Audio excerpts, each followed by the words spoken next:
Shalom again to you, dear brothers and sisters. We're continuing to walk after the pillar of fire that is leading us also today into our heart to the places that we ourselves don't even know or maybe don't even understand. But these are things that the Father wants to shine into. And He wants to say, that's the way that you need to go forward. This is the direction that you need to go in that way in order to grow. And the main topic for us is love, of course. We're continuing with 1 Corinthians chapter 13, verse 6, about love. Love does not rejoice in unrighteousness, but it rejoices with the truth. Today we'll speak about these two things. It does not rejoice in unrighteousness. What is unrighteousness? So when I look here of the definitions of this word, unrighteousness, it's a lack of righteousness. It is deprivation. It is sin. It is sin. It is a synonym for sin. It's injustice. It's breaking the law. So sin includes everything in it. And this unrighteousness is something that is against the nature of God.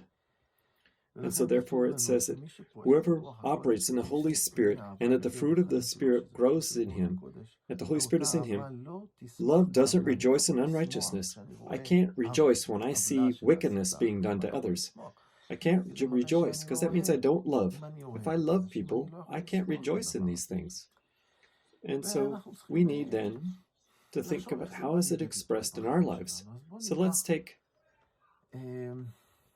an example of movies and entertainment, or maybe violent sports. Do I enjoy seeing boxing matches where people are hitting one another? Is hitting one another until the blood comes down and somebody loses consciousness? Sometimes they can even die. Is that an expression of the love of God? Or is that fit more to the definition of wickedness? Something that God hates and is sin. Do I enjoy this? Do I enjoy seeing a violent movie where people are killing one another and they're shooting? Or maybe with swords, cutting off heads? Do I enjoy seeing this? Does it make me happy? All these things? It says for us in James chapter 4, verse 4. You adulteresses, don't you know that friendship with the world is hostility toward God? Therefore, whoever wishes to be a friend of the world makes himself an enemy of God. Look, brothers and sisters, we have that sinful nature within us. And maybe we are drawn to things like this. But in the Spirit, it needs to bother us. I'm drawn to these things. But as much as the Spirit of God is growing within me, and His love is growing in me, His fruit of love is growing in me, so then I should be disgusted and not want those things. Really, not want them. To be disgusted by these things and to not want it. Love doesn't love these wickedness that is hurting people. If I think, God forbid, about pornography or like a rape, all these things in the world that people see, it needs to grieve. It certainly grieves the Holy Spirit within us, but it needs to grieve us as well. It will grieve us if the Holy Spirit is within us, and if we're growing. And if we're not in that place, so then we need to ask forgiveness and say, God, create in me a pure heart, God. Take from me the love of these things, the draw to these things. I don't want them within me. And there's also a warning in James chapter 4. Whoever loves the world will be an enemy of God. Also in verse 5, as it says, he speaks about the Spirit that He wants to dwell within us. If we love these things, we are grieving the Holy Spirit that is within us. And that's what happened to the people of Israel. In Isaiah chapter 63, I'll open it, Isaiah 63, it says that God was good towards us. He took us out of Egypt. Like from verse 7 and on. He did all these good things. He rescued us. And in his love and his mercy, he redeemed us, and he lifted them and carried them all the days of old. In verse 10, it says, but they rebelled. It's Isaiah 63, verse 10. And they rebelled. That's us, our fathers. And they grieved his Holy Spirit. Therefore, he turned himself to become their enemy. He fought against them. This sin grieves God. We know what happened to us as a people when we grieved the Holy Spirit of God. Then came the exiles, the Assyrian exile, the Babylonian exile, the Roman exile. In the end, these things happened because in the end, God became an enemy to us, like it says. And it's the same thing in our lives now. So this love draws away from these things. Please these things. If the Holy Spirit is growing within us, we won't go to these things. We will not grieve the Holy Spirit. That's what it says in Ephesians chapter 4. Ephesians 4:29 and 30. Let no unwholesome word proceed from your mouth, but only such a word as is good for edification, according to the need of the moment, so that it will give grace to those who hear. Do not grieve the Holy Spirit of God, by whom you've been sealed in the day of redemption. So we have to be careful of the words that come out of our mouth. If it's evil words, people are critical, people are blaspheming, they're criticizing others, rude jokes. What comes out of our mouth? Just stam vanity? What comes out of our mouth? We're in danger of grieving the Holy Spirit, and we don't want to do that. So love will not rejoice in unrighteousness. It will not rejoice in these things that grieve God, and God doesn't want. It also says for us in Matthew chapter 5, verses 43 to 48,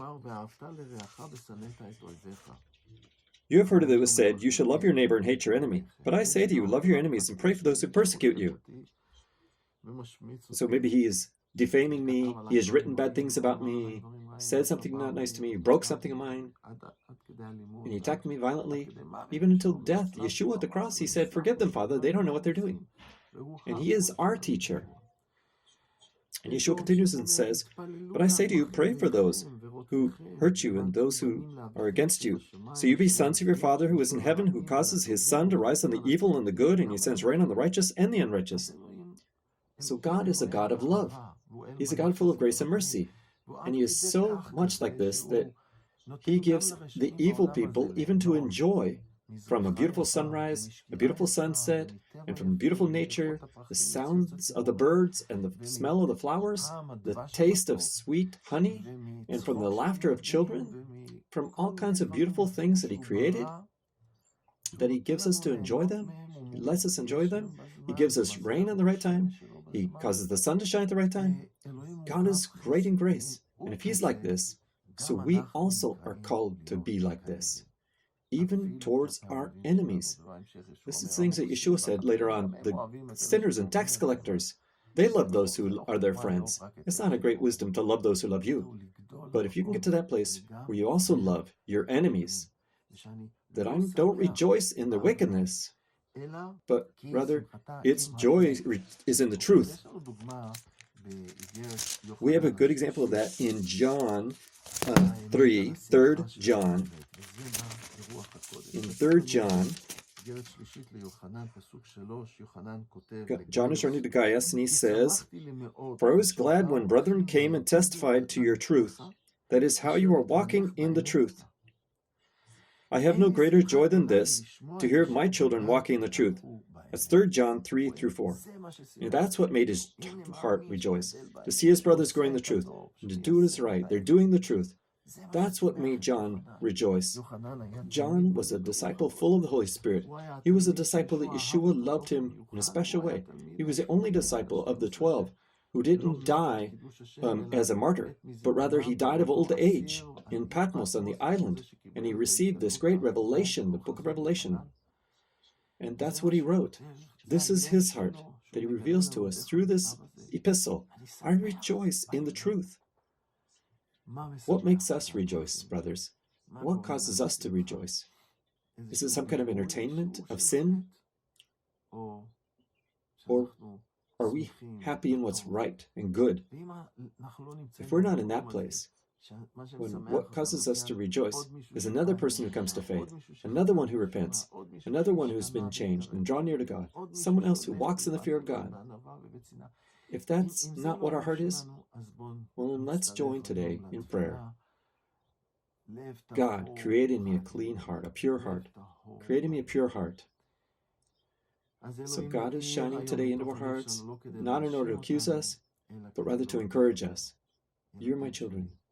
Get forward. Go forward on this path. Go after the pillar of fire. Also at night, in places of darkness, I'm shining the way for you. Grow in love, even towards your enemies. So may God help me and help all of us to apply this, and may this fruit grow within us. And may you have a blessed day in the name of Yeshua, our Lord. Amen.